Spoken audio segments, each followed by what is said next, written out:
একদা এক সময় একটি জঙ্গলে একটি চোরা শিকারী খরগোশ শিকার করছিল। খরগোশের উপর গুলি চালাচ্ছিল। খরগোশ ছুটতে ছিল এবং চোরা শিকারীটা তার পিছনে ছুটছিল। চোরা শিকারীটা হাসতে হাসতে যাচ্ছিল, কারণ খরগোশটি সেখানে ফেঁসে গিয়েছিল। খরগোশটি কোনো উপায় না পেয়ে খরগোশটি তখন নদীতে ঝাঁপ দিল এবং চোরা শিকারীটা তখনও তার উপরে গুলি চালাচ্ছিল। হঠাৎ করতে পুলিশ খবর পেয়ে চোরা শিকারীটার দিকে আক্রমণ করলো এবং তার পিছু ধাওয়া নিয়ে চোরা শিকারীটাকে গ্রেপ্তার করলো। খরগোশটি নদীর একটি চরে দেখতে পাওয়া গেল। খরগোশটিকে দেখে একটি হরিণের শাবক তার দিকে ছুটে এসে তার শুশ্রূষা করতে লাগলো, সেবা করতে লাগলো এবং তাকে একটি গাড়ি করে নিয়ে গেল বাঁচানোর জন্যে।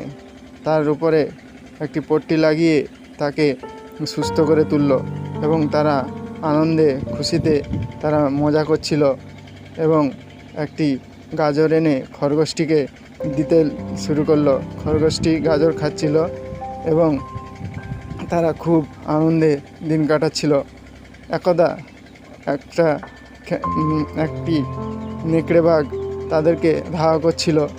ধাওয়া করতে করতে তারা ছুটছিল দুজনে বুদ্ধি করে একটি পাথরকে তারা গড়িয়ে নেকড়ের